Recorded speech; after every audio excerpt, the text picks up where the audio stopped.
In the icy wilderness of 1242, two forces met in a battle that would become legendary. On one side stood the mighty Teutonic Knights, feared crusaders known for their military prowess. On the other, the people of Novgorod, defending their land under the leadership of the young prince Alexander Nevsky. Against all odds, they would face off on a frozen lake in a battle that would go down in history as the Battle of the Ice. Join us as we uncover the incredible story of how the Russians defied the invincible Teutonic Knights in a brutal winter showdown. In the early 13th century, the Baltic region was a battleground of faith and power. The Teutonic Knights, a Germanic military order formed during the Crusades, had shifted their attention to Eastern Europe. They launched brutal campaigns to convert the region to Christianity and expand their influence, seizing territory and subduing local populations. For the people of Novgorod, a trading city in Russia, the threat of invasion grew stronger each year.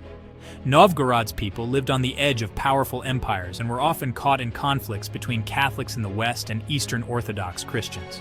As the Teutonic Knights advanced, their ultimate goal was clear: to bring the lands of the Russian Orthodox Church under Catholic rule and secure dominance over the trade-rich region. Enter Prince Alexander Nevsky, the young and brilliant leader of Novgorod. At only 20 years old, Alexander had already proven himself a fierce protector of his people, having defeated a Swedish invasion just 2 years prior.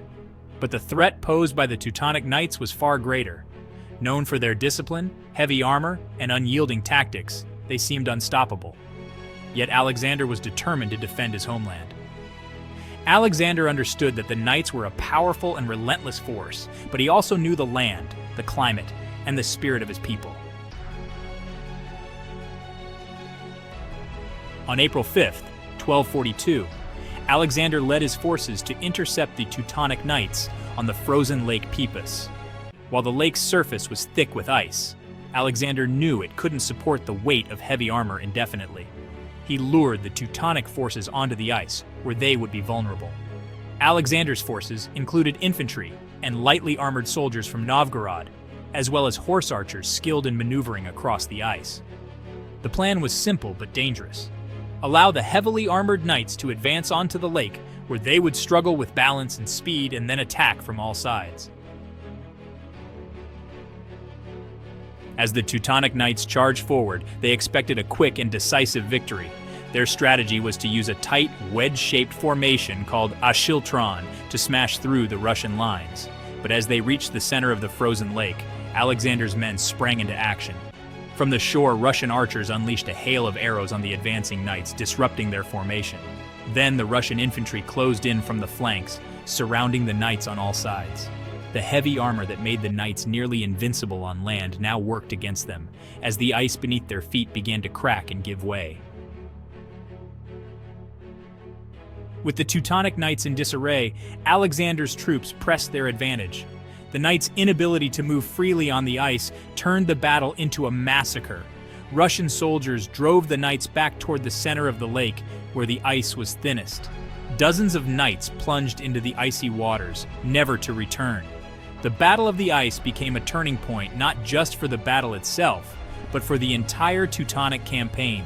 Alexander's tactics had transformed a dangerous situation into a crushing victory, proving that strategy could overcome even the mightiest of foes. The aftermath of the Battle of the Ice sent shockwaves across Europe. The Teutonic Order, once considered unstoppable, had suffered a humbling defeat. This battle marked a significant moment in Russian history, a decisive stand that defended the Orthodox faith and preserved the independence of Novgorod.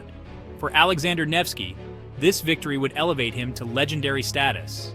He was hailed as a hero who had not only defended his people, but also cemented his reputation as one of Russia's greatest leaders. The Battle of the Ice became a symbol of resistance against foreign invaders, inspiring future generations of Russians. It demonstrated that even the most formidable forces could be defeated through strategy, resilience, and unity. For Russia, this battle represented a stand against Western aggression, reinforcing a cultural identity that endures to this day.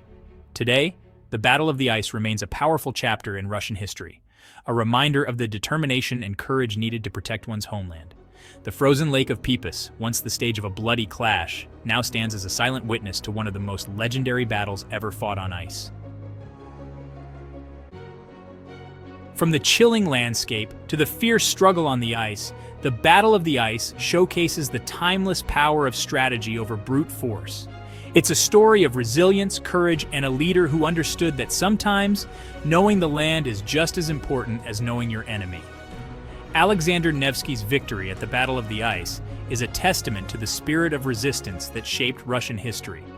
If you enjoyed this journey into one of history's most extraordinary battles, make sure to like, subscribe, and share your thoughts in the comments. What other incredible moments would you like to see us cover next?